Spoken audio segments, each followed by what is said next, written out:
L'objectif visé à travers ces rencontres est de partir d'exemples concrets où la presse a failli en termes d'éthique et de déontologie pour y remédier. Le traitement médiatique des faits divers est le thème choisi ce jeudi 23 juin 2022. Un genre journalistique qui traite les sujets de société et dont certains professionnels des médias vont jusqu'à oublier leur rôle principal, qui est celui d'informer sans parti prise. C'est un rendez-vous que le CORED organise tous les 2 mois, bimestriel, et nous choisissons chaque fois un thème plus que d'actualité. Cette fois-ci, nous avons choisi de débattre du traitement médiatique des faits divers par nous, les acteurs des médias. Et je ne vous apprends rien. Dernièrement, tous ces faits divers que nous avons exposés sur la place publique. Je vous donne le cas de cette femme qui a égorgé, d'après la presse, une certaine presse, le fils d'autrui qui avait à peine 5 ans. Et tel que ça a été rapporté, certains journalistes sont allés au-delà de notre rôle en tant qu'informés. Parce que vous l'avez entendu, parmi les panélistes de ce cas d'école, il y a un magistrat qui est un substitut du procureur. Il y a une limite à ne pas franchir.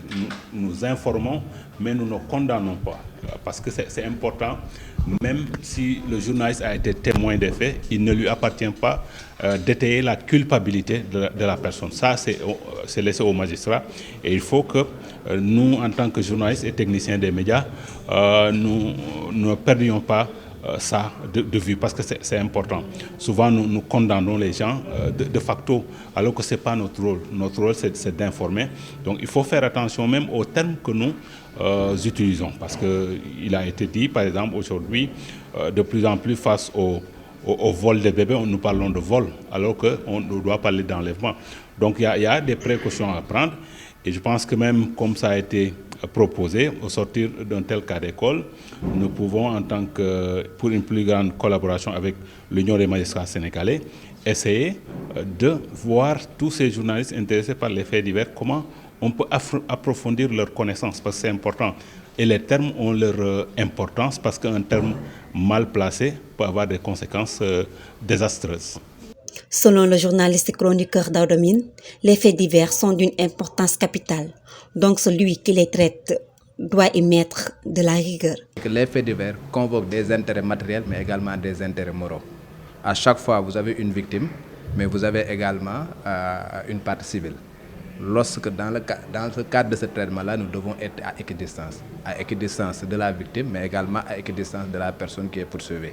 Donc ça convoque quand même, comme ce que je venais de dire, ça convoque une certaine rigueur dans le traitement, dans la manière d'appréhender la chose, mais dans le rendu également, que ce soit au niveau de la télé, au niveau de la radio et de la presse écrite. Ces impératifs-là, soit on les rate, le lendemain, on peut se retrouver avec un procès, par exemple.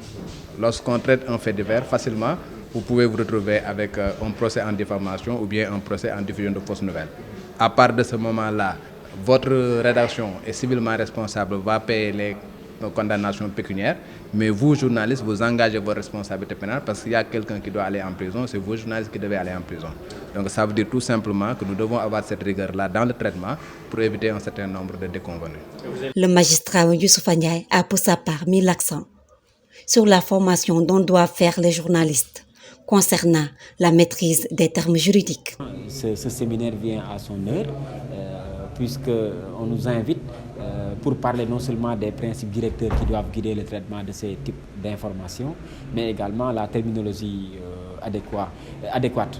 Et là, vous avez vu, on a essayé de mettre l'accent sur les difficultés que nous notons, mais également l'approche formation qui, de notre point de vue, est la seule qui vaille pour un peu aider à transmettre ces informations selon les termes qui sont consacrés en droit. Et vous savez que la discipline juridique est tellement complexe, même pour les acteurs que nous sommes, à plus forte raison des non-initiés. Mais nous pensons que dès lors que les journalistes s'y intéressent, ils doivent davantage axer la réflexion sur la formation. Ce séminaire participe de cette démarche intellectuels qui permettent aux journalistes véritablement de prendre conscience des enjeux liés à la formation pour mieux maîtriser un peu la terminologie adéquate, mais aussi tout ce qui est mythologie judiciaire, puisque vous savez, le tribunal, le droit de manière générale a ses termes et a ses réalités. Donc nous pensons que la formation est la voie du salut.